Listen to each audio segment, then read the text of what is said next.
नाज़रीन, हैदराबाद जे मुख़्तलिफ़ बैंकनि आॾो एहसास किफ़ालत जी रक़म खणण लाइ वॾो अंग औरतुनि जो पहुचे थो। इहे औरतूं हैदराबाद जे शहरी इलाइक़नि सां गॾु जेके ॿाहिराड़ी वारा भरपासे वारा इलाइक़ा आहिनि उतां बि इन्हनि औरतुनि जो तालुक़ु हुजे थो। इहे औरतूं रक्षा ॿी ट्रांसपोर्ट ज़रिए हैदराबाद पहुचनि थियूं ऐं सॼो ॾींहुं उते बैंकनि आॾो उन्हनि जी रश लॻल हुजे थी।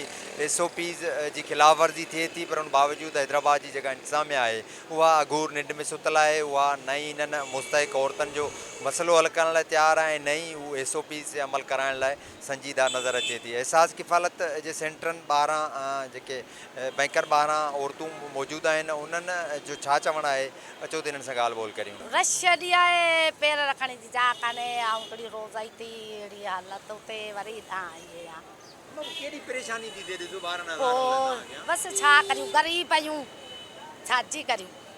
मज़ूरियूं सवलियूं आहिनि, कंहिं वीचारा तगारीनि वारा आहिनि, मज़ूरी उहा कनि, 500 मंझा भाड़ो बि ॾियनि ऐं 300 खणियो अचनि, छा करियूं। आया आहियूं टंडो आलम मरी। हा, अच्छा, होॾे तव्हांजे इलाइक़े में ई सेंटर न खुलिया आहिनि? न अञा कोन खुलिया आहिनि। अदा एतिरो त मूं में बि दिमाग़ कोन्हे, असांखां रोज़े में ॻाल्हायो बि कोन थो थिए सची पुची।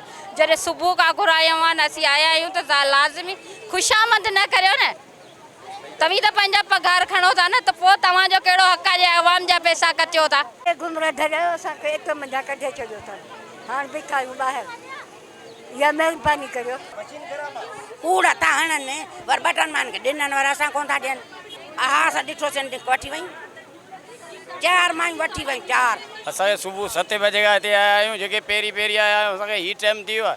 जेके पोइ आया आहिनि उहो खणंदा वञनि पिया, असीं हिते ई वेठा आहियूं। को असांजो धणी ताईं जेके चवंदा असांखे मारणु पियो अचे, कंहिंखे चऊं असीं। हा, सुबुह खां 2 टे हल्को रोज़े वारो को की असीं केॾा वञूं, ज़लील थी थी असांजी। औरतुनि जा पैसा आया आहिनि? हा, मायुनि जा पैसा आहिनि, वीचारी मायुनि सां बि गॾु असीं आया आहियूं न, मायुनि खे बि गॾु असीं वठी आया आहियूं। त पोइ मायूं असांजे सहारे आहियूं, उन्हनि खे कुझु ई कोन थो मिले। असांखे ॿाहिरि विहारियो त तव्हांखे पैसा मिलनि था, ॾींदासीं, अञा न मिलिया आहिनि। हाणे तव्हांजा पैसा खणी त कोन वियासीं? अलाए भई अंदरि हिननि ई सही वरिती असां, मूं खां बि मुंहिंजे नुंहं खां बि, बेनज़ीर जो कार्ड मिशन में फासी पियो।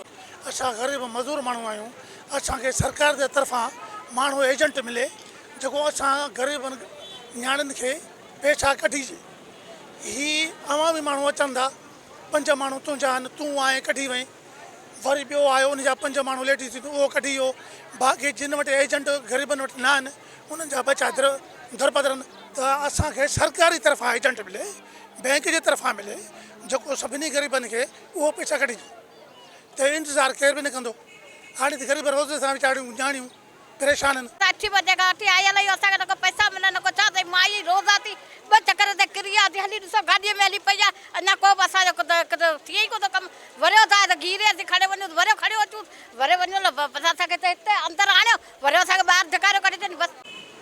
नाज़रीन, मुख़्तलिफ़ बैंकनि ॿाहिरां एहसास किफ़ालत प्रोग्राम जी रक़म वसूल कंदड़ औरतुनि जूं ॻाल्हियूं ॿुधियूं। उन्हनि जो चवणु आहे त उन्हनि खे तमामु घणियूं परेशानियूं थी रहियूं आहिनि, छाकाणि तूं सुबुह जो अचनि थियूं, शाम थी वञे थी, पर उन्हनि जो जेको नंबर हुजे थो उहो नथो अचे। गॾोगॾु औरतुनि इहा बि शिकायत कई आहे त जेके ATM मशीनूं लॻल आहिनि उहे तमामु स्लो रफ़्तार में हलनि थियूं, उन करे जेको आहे इन्हनि जो मसइलो हल नथो थिए। इन्हनि जो मुतालबो आहे त इन्हनि जी जेका रक़म आयल आहे उन खे आसान बनाइण लाइ इन्हनि जो मसइलो हल कयो वञे त जीअं आसानी सां उहा रक़म हासिलु करे सघनि। कैमरामैन नियाज़ मल्लाह सां गॾु इम्तियाज़ खोसो, टाइम न्यूज़ हैदराबाद।